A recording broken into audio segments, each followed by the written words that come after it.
નસીબ, હું જિંદગીથી કંટાળીને આત્મહત્યા કરું છું.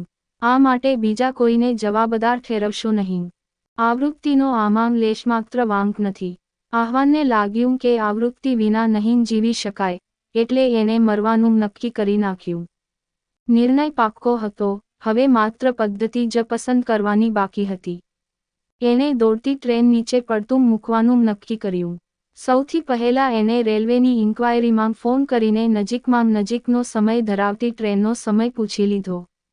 એકાદ કલાકમાં જ એક લોકલ પેસેન્જર ગાડી આવવાની હતી. આહવાન સ્યુસાઇડ નોટ લખવા બેસી ગયો. હું જિંદગીથી કંટાળીને આત્મહત્યા કરું છું.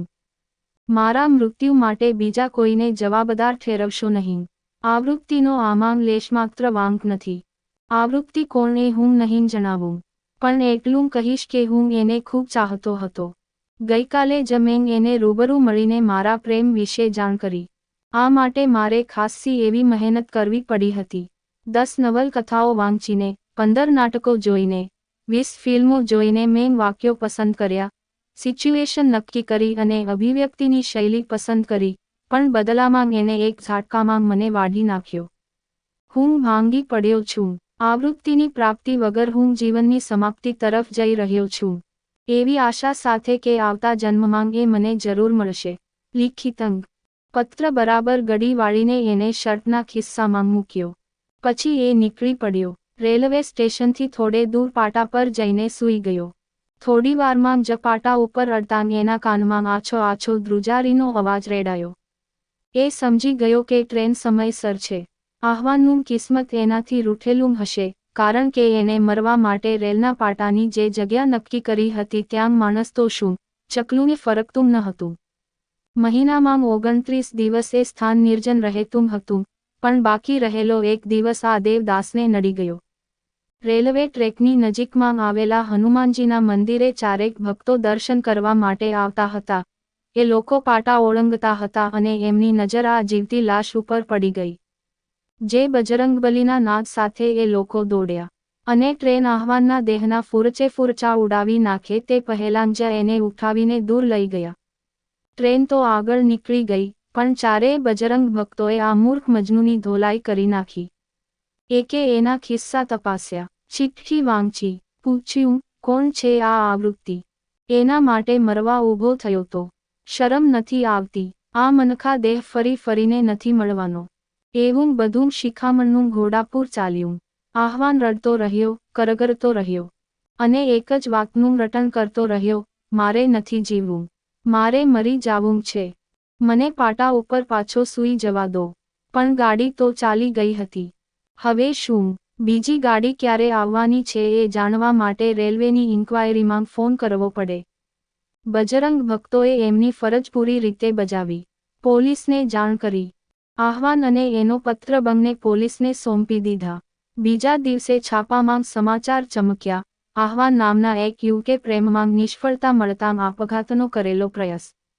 બજરંગબલીની કૃપાથી થયેલો ચમત્કારિક બચાવ. વાંચીને આહવાને કપાળ કૂટ્યું. મારે તો ભગવાન શ્રીકૃષ્ણની કૃપા જોઈતી હતી. તો આવૃત્તિએ હા પાડી દીધી હોત. આ બજરંગબલીની કૃપાથી પ્રેમના કામમાં સફળતા નહીં મળે. હવે મરવા માટે પણ મારે બીજું કંઈક વિચારવું પડશે. 2-4 દિવસ જવા દીધા પછી એને બીજો રસ્તો વિચારી કાઢ્યો. મૃત્યુ પહેલાંનો પત્ર પણ ફરીથી લખી નાખ્યો. પછી બપોરના સમયે એ એક બહુમાળી ઇમારતના 5મા માળે પહોંચી ગયો. એની ઉપર અગાસી હતી. આહવાન પાળી ઉપર ચડ્યો. નીચે જોયું. બધું સુમસામ હતું. ડામરની સડક જોઈને એને ડર તો લાગ્યો, પણ પછી મન મક્કમ કરીને એને પડતું મૂક્યું. એનું કિસ્મત રૂઠેલું હશે તે બરાબર એનું સડક ઉપર પડવા માટે નીચે આવવું અને એ જ જગ્યા પરથી એક ટ્રકનું પસાર થવું. એ ટ્રકના ખુલ્લા ભાગમાં ડનલોપની 40 શીટ્સનો ઢગલો ખડકાયેલો હતો. આહવાન સીધો એ પોચા પહાડ પર જ પડ્યો. મજા આવી ગઈ. એકાદ 2 વાર હળવેકથી પાછો હવામાં ઉછળીને પછી એ ભગવાન વિષ્ણુની અદાથી ડનલોપના ડુંગર ઉપર સૂઈ ગયો. માણસ જેવો માણસ પડે એટલે ખબર તો પડે જ ને. ડ્રાઈવરે ટ્રક ઊભી રાખી. પછી આહવાનને ધોઈ નાખ્યો. મરવા માટે તને આ જ ટ્રક મળી. મરવું જ હોય તો સાલા ટ્રેનની નીચે પડતું મેલ. આમાં તો હું જેલભેગો થઈ જઈશ. ડ્રાઈવરે નજીકના પોલીસ સ્ટેશનમાં આ દાગીનો જમા કરાવી દીધો. પોલીસે તલાશી લીધી તો ખિસ્સામાંથી ચિઠ્ઠી મળી આવી. આહવાનના હોઠો પર એક જ રટણ હતું, મને મરવા દો, મને મરવા દો. બીજા દિવસે છાપામાં સમાચાર આવ્યા, આહવાન નામના પાગલ યુવાને એક અઠવાડિયામાં બીજી વાર કર્યો આત્મહત્યાનો પ્રયાસ. ડનલોપ ભરેલા ટ્રકના કારણે થયો ચમત્કારિક બચાવ. આ વખતે પણ આત્મહત્યાની કોશિશના મૂળમાં એક યુવતી સાથેના પ્રણયમાં મળેલી નિષ્ફળતા જ કારણભૂત. ચમત્કારિક બચાવ. ડનલોપના કારણે ઘરે આવીને પથારીમાં પડ્યો આહવાન વિચારી રહ્યો, આનું નામ નસીબ. સુવા માટે આ રૂની ગાંઠો પડી ગયેલું ગાદલું માંડ મળ્યું છે, પણ મરવા ગયો તો દુનિયાભરની ડનલોપની ગાદીઓ હાજર થઈ ગઈ. હવે કંઈક નવું વિચારવું પડશે. આહવાનની નજર છત ઉપર લટકતા પંખા ઉપર પડી. 2 દિવસ તૈયારીમાં ગયા. ત્રીજા દિવસે બપોરે એને ગળાફાંસો ખાવાનો કાર્યક્રમ હાથમાં લીધો. ફાંસી માટે વપરાય છે તેવું દોરડું એ ખરીદી લાવ્યો. માખણ ચોપડીને એને સૂનવાળું બનાવ્યું. પછી સીલિંગ ફેન સાથે બાંધીને ગાળીઓ તૈયાર કર્યો. મરણોન્મુખ ચિઠ્ઠીની ત્રીજી આવૃત્તિ ટેબલ પર મૂકી દીધી. ઘરનું પ્રવેશદ્વાર અમથું જ વાસી રાખ્યું, જેથી એની લાશને કાઢવા માટે પોલીસે બારણાં તોડવા ન પડે. પછી જય આવૃત્તિ બોલીને એને ગાળિયામાં માથું ભરાવ્યું. જે ટેબલ પર એ ઊભો હતો એને લાત મારીને હવામાં લટકી પડ્યો. એક જોરદાર ધમાકો થયો. આહવાનને લાગ્યું કે સ્વર્ગની ભૂમિ ઉપર પછડાયો છે, પણ કળવળી તો ખબર પડી કે સીલિંગ ફેન તૂટીને નીચે પડ્યો છે. અને પોતે પણ ઘરની જ ભોની પર જખમી વંદાની જેમ તરફડી રહ્યો છે. પડોશીઓ ધમાકો સાંભળીને દોડી આવ્યા. ધોલ ધપાટ કરી ટેબલ પર પડેલી ચિઠ્ઠીને પોલીસને છાપું ને સમાચાર. પ્રેમભગ યુવાને કરેલો આત્મહત્યાનો ત્રીજો પ્રયાસ. નબળી છતની કૃપાથી થયેલો અદ્ભુત બચાવ.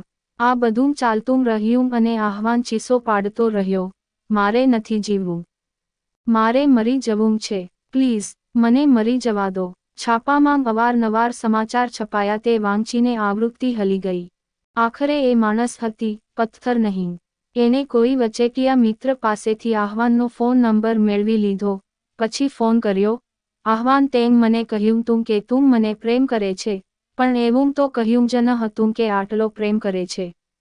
મારે બીજું શું જોઈએ? મને એમ કે તું પણ આજકાલના કોલેજિયન છોકરાઓ જેવો એક ભમરો માત્ર હોઈશ, પણ તું તો કિંમતી હીરો નીકળ્યો. હું તારા પ્યારનો સ્વીકાર કરું છું. આવતીકાલે તું મારા ઘેર આવ. સાંજના 6 વાગ્યે મારા મમ્મી પપ્પા સાથે ચાના કપ ઉપર આપણે લગ્નનો પાયો રચીશું. Don't fail to come. I shall be waiting. સાંજે 5:30 વાગ્યે આહવાન મેદાને પડ્યો. જંગના મેદાનમાં જતો યોદ્ધો જે અદાથી અશ્વપલાણે તેવી અદાથી એ બાઇક ઉપર સવાર થયો. આવૃત્તિના પિતાનો બંગલો 40 મિનિટના અંતરે આવેલો હતો. એની પાસે 30 જ મિનિટ હતી. આહવાને બાઇકની સ્પીડ વધારી. આમ પણ ટ્રાફિક આ સમયે વધારે હતો. એમાં એક બાળક એના રસ્તામાં દોડી આવ્યું. આહવાને બાઇકને સહેજ વળાંક આપ્યો. બાઇક લપસ્યું. એક પ્રચંડ ધમાકા સાથે આહવાન વીજળીના થાંભલા સાથે અથડાયો અને પછી અર્ધબેભાન જેવી હાલતમાં જમીનદોસ્ત થઈ ગયો. લોકોએ 108 નંબર બોલાવીને એને હોસ્પિટલ ભેગો કર્યો. આહવાનની હાલત તપાસીને ફરજ પરના ડોક્ટરે કહ્યું, પેશન્ટ્સ કન્ડિશન ઇઝ ક્રિટિકલ. અમે કોશિશ તો કરી છૂટીશું, પણ દર્દી ભાગ્યે જ બચે. ઊંડે ઉતરી રહેલા જીવ સાથે આહવાને આ સાંભળ્યું. એ બબડી રહ્યો, મારે જીવવું છે, પ્લીઝ મને બચાવી લો, મારે મરવું નથી પ્લીઝ. દોસ્તો, જો તમને આ સ્ટોરી પસંદ હોય તો લાઈક કરો અને શેર કરો. તથા આવી જ બીજી વાર્તાઓના આવનારા વિડીયો જોવા માટે ચેનલને સબસ્ક્રાઇબ કરો. ધન્યવાદ.